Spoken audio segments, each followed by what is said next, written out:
Herzlich willkommen, liebe Leute, für eine neue Emission der Blick auf Europa. Ich wollte heute mit euch über Tierenschutz schwätzen, Tierenrechte, ein Thema, das uns immer interessiert, das uns am Alltag interessiert, auch hier auf europäischem Plan.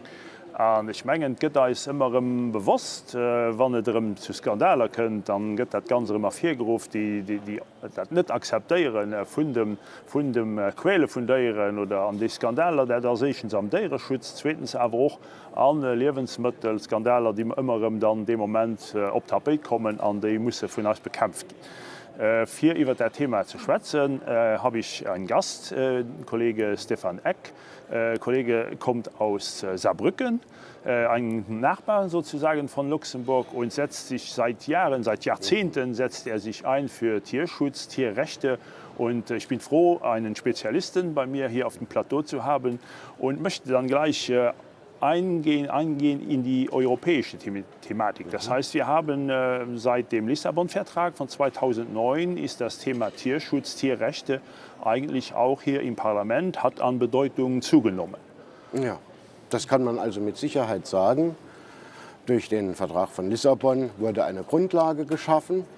Diese Grundlage muss natürlich noch ausgebaut werden, aber dass Tierschutz hier im Europäischen Parlament eine immer größere Rolle spielt, das ergibt sich zum Beispiel auch darin, dass die Intergroup on the Welfare and Conservation of Animals zum Beispiel in der letzten Legislaturperiode 20 Mitglieder hatte. Ja. Und mittlerweile sind es 105 Mitglieder, die sich sehr stark für Tierschutzbelange einsetzen. Das ist beachtungsvoll, das ist gut so. Wir beide setzen uns weiterhin ein, jetzt gibt es ja auch schon Gesetzgebung, europäische Gesetzgebung, aber die wird dann zum Teil nicht angewendet, zum Teil unterschiedlich in verschiedenen Mitgliedstaaten. Gibt es da Mitgliedstaaten, die sich besonders hervortun und andere, die das nicht so handhaben? Wo kann man da konkret einwirken? Also man kann sagen, dass wir im weltweiten Vergleich in den 28 Mitgliedstaaten oder in der EU den höchsten Tierschutzstandard haben, den man sich denken kann. Die Schweiz liegt noch etwas darüber. Schweiz ist ein Modell, ja. Die Schweiz ist ein Modell. Das Problem ist, dass in manchen Staaten die Regularien nicht eingehalten werden. Es fehlt am Monitoring, also an der Kontrolle, an der Überwachung und in manchen Staaten natürlich an dem Willen, die Gesetze 1:1 durchzuführen. Da muss natürlich noch gearbeitet werden, aber natürlich muss in vielen Feldern weiter gearbeitet werden, denn je besser der Tierschutz wird, umso größer ist auch der Menschenschutz. Sie haben ja in der Einleitung Gammelfleischskandale genannt. Genau. Da geht es ja auch um Lebensmittelsicherheit und Lebensmittelqualität. Ja. Das heißt, das hängt gleich zusammen. Wir kommen noch auf diesen, die Welthunger und Klimawandel, Umwelt, und das werden wir noch ansprechen. Vielleicht noch ein Wort zu dem Tierversuchen. Ich denke, das ist ja jetzt verboten, Tierversuche für Kosmetik. Aber auch das wird nicht so angewendet, nicht so eingehalten, wie wir uns das vorgestellt haben. Also in der Europäischen Union wird es 100%ig eingehalten. Ja. Der Gesetzgeber hat leider so ein Schlupfloch gelassen. Das heißt also, das komplette Produkt wird nicht mehr am Tier getestet. Aber es können Inhaltsstoffe, die können noch getestet werden. Und natürlich Produkte aus anderen Ländern. Da ist die Kontrolle sehr schwierig, ob die jetzt am Tier getestet wurden oder nicht. Also aber ich glaube, im Kosmetikbereich haben wir schon eine sehr hohe Ebene erreicht. Wir sollten jetzt einen Schritt weiter gehen und sagen, auch ein Tierversuchsverbot für Haushaltsmittel. Also wenn man sagt, dass Kosmetika, die man sich auf die Haut schmiert, dass die nicht mehr getestet werden, dann sollte es klar sein, dass man Putzmittel oder Schuhcreme, dass man da auch sagen kann, okay, wir verzichten auf einen Test. Das ist eigentlich nicht so bekannt, dass Tests an Tieren genutzt werden, um solche Dinge, die wir im Alltag eigentlich unbedarft konsumieren, dass da auch so mit Tierversuchen getätigt wird. Und das, denke ich, müssen wir da auch, da haben Sie ganz recht, dass wir das noch stärker thematisieren müssen. Ja, als zweiten Schritt halt. Als nächsten Schritt, gut. Aber wie jetzt ein anderes Thema, Thema, was uns auch im Vorgespräch ziemlich stark beschäftigt hat, das sind diese kulturellen Angelegenheiten in den einzelnen Mitgliedstaaten. Ich denke da an Stierkampf, ich denke da an Hunderennen. Wie ist die Erfahrung und was kann man eigentlich gegen so, ich sag mal, einen Mentalitätswandel in diesen Ländern, wie kann man das herbeiführen? Wie kann das stattfinden? Das wird schwierig sein. Man spricht ja davon Kulturen oder Kulturgut, leider. Aber Stierkampf ist keine Kultur, es ist eine Tierquälerei, eine Barbarei, eine Abartigkeit. Das erinnert an das alte Rom, an die Zirkusspiele im alten Rom. Also das gehört nicht in ein modernes, aufgeklärtes Europa. Absolut, aber genau dasselbe ist mit Windhunderennen in Irland oder die sogenannte Hasenhatz in Irland. Da werden also Kaninchen oder Hasen von Hunden gejagt und darauf wird gewettet. Und darauf wird gewettet. Und das ist ja verwerflich.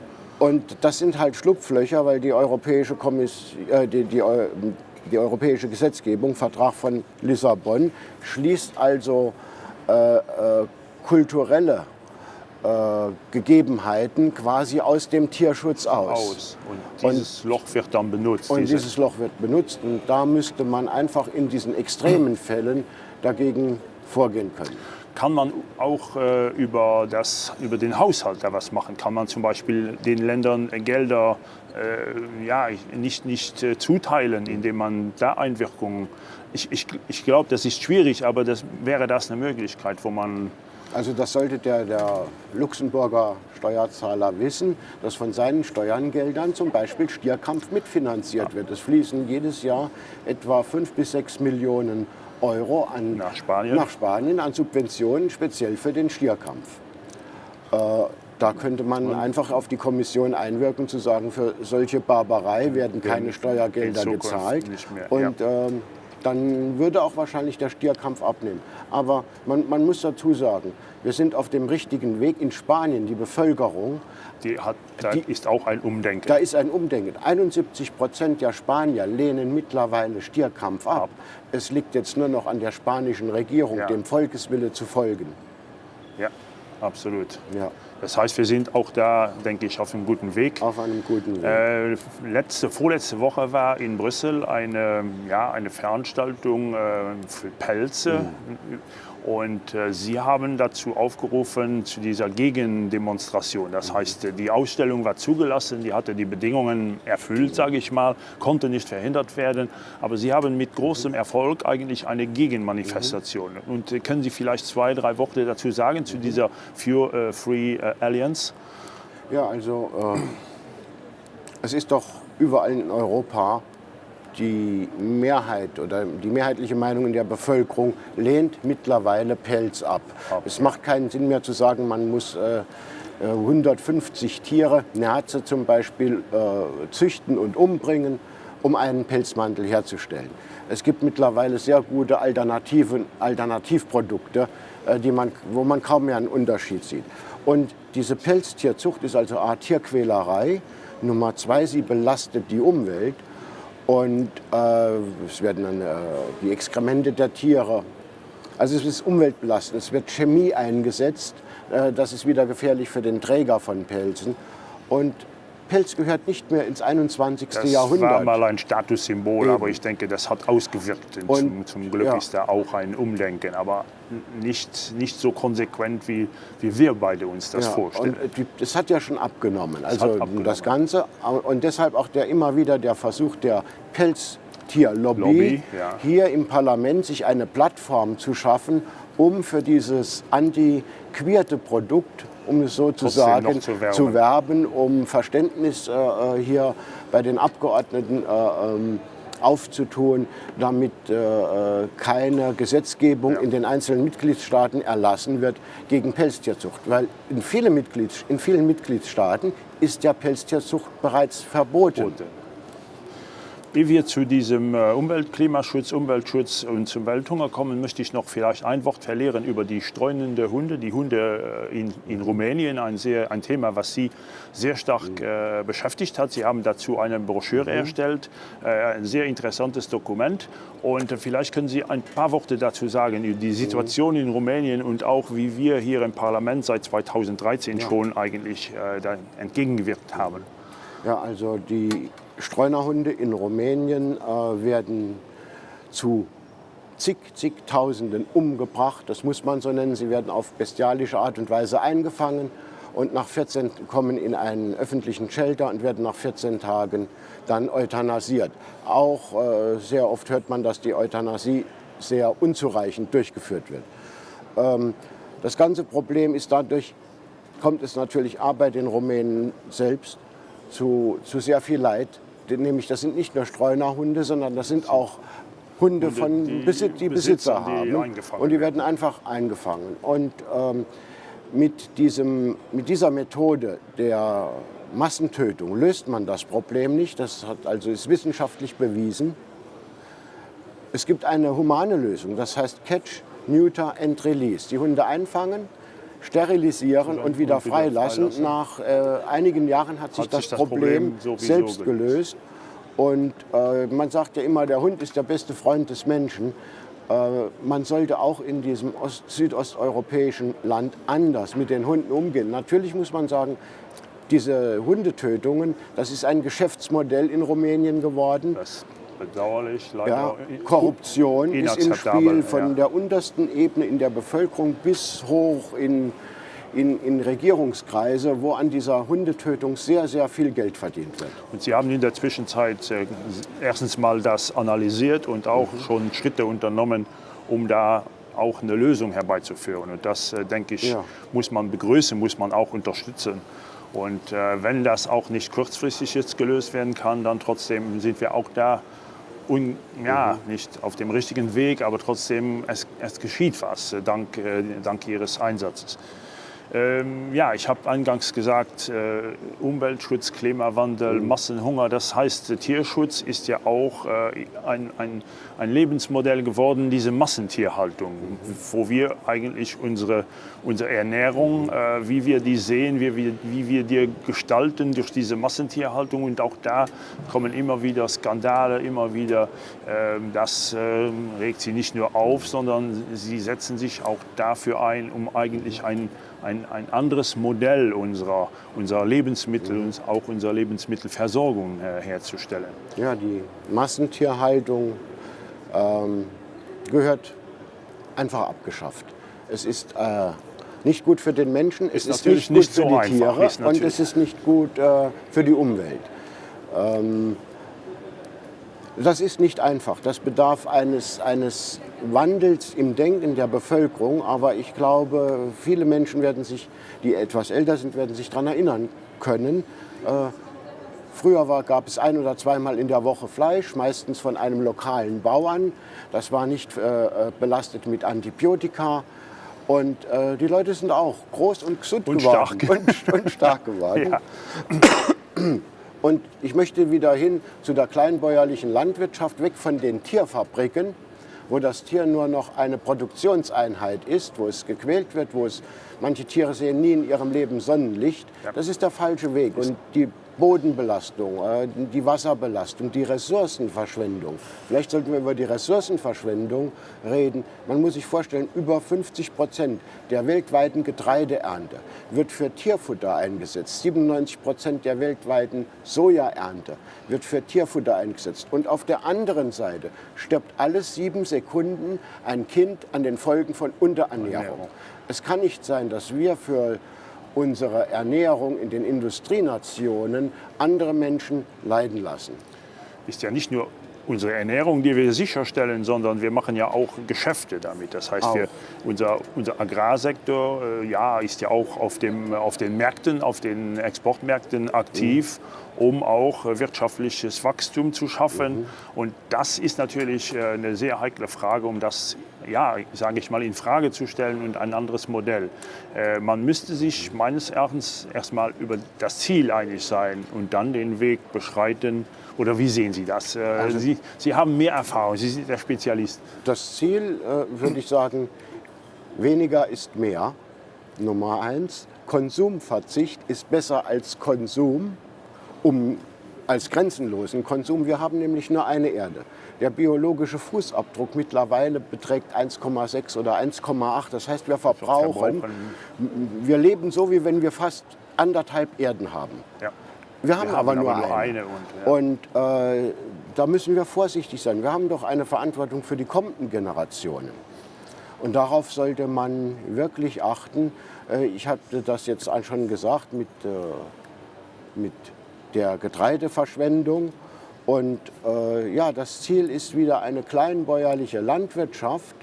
Da muss die Subventionspolitik sich verändern, dass die kleineren Bauern auch wirklich eine Basis haben. Mittlerweile zum Beispiel durch den Wegfall der Milchquote. Wir werden sehen, dass es da Riesenprobleme für die europäischen Bauern, für die kleinen Betriebe gibt. Das ist nicht in unserem Sinne, dass am Schluss nur noch die großen Agrarkonzerne überleben und der normale Bauernstand verloren geht. Ja. Und auch die Gemüseanbauer und. Das heißt, und vielleicht noch etwas, weil es ja ganz aktuell ist. Wir sprechen jetzt über die Flüchtlingskrise. Man muss sich klar machen, wie die Flüchtlingskrise entstanden ist. Also nicht nur jetzt durch die Kriege in Syrien und im Irak, sondern die ganze Migrationsströme. Der ganze Migrationsstrom. In der Landwirtschaft werden ja auch CO2-äquivalente Emissionen erzeugt, vor allen Dingen in der Fleischproduktion.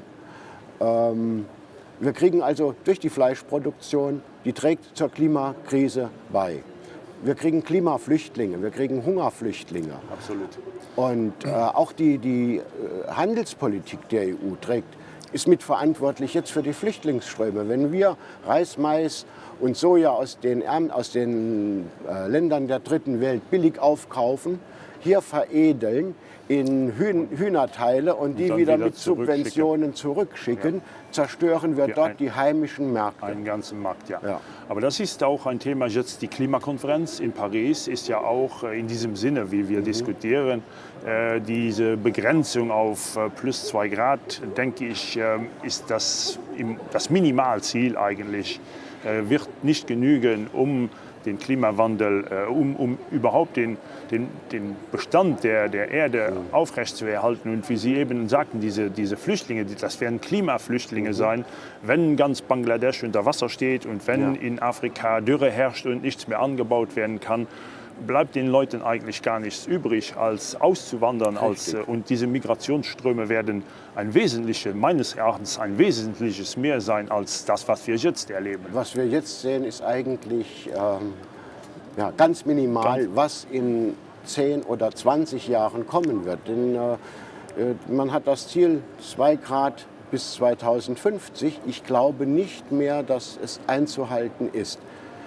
Dann müssten wir nämlich wirklich ganz konsequent jetzt ambitionierte Beschlüsse in Paris fassen. Und ich bin ganz ehrlich, ich zweifle daran, dass die Weltgemeinschaft dazu bereit ist. Ja, diesen brutalen, diesen brutalen Schritt müsste eigentlich gemacht werden. Ja, auch innerhalb der Gesellschaft ist noch immer dieses Denken, dass das so stufenweise erfolgen kann. Aber ich bin mir auch ziemlich sicher, dass das eine der größten Herausforderungen der nächsten Jahrzehnte sein wird. Und das ist auch die größte Gefahr für die Erde und für die menschliche Zivilisation. Absolut, absolut. Die Siedleifleit als Zeit das leider Menke erschöpft. Das aber immens interessant gewircht, auch einkehr so Meinung von so einem Spezialist, wenn wir so einen Tierschutz dann aus der Deppes, wir denken und Tieren, die am Alltag gequält gehen, wir auch darüber raus, Tierschutz, Tierrechte, wie weit den das kann treiben, für unser Gesellschaftsmodell auch vorzustellen. Und das ist, wie gesagt, interessant, und da werden wir mal Sicherheit nach Gelegenheit tun, darauf zurückzukommen.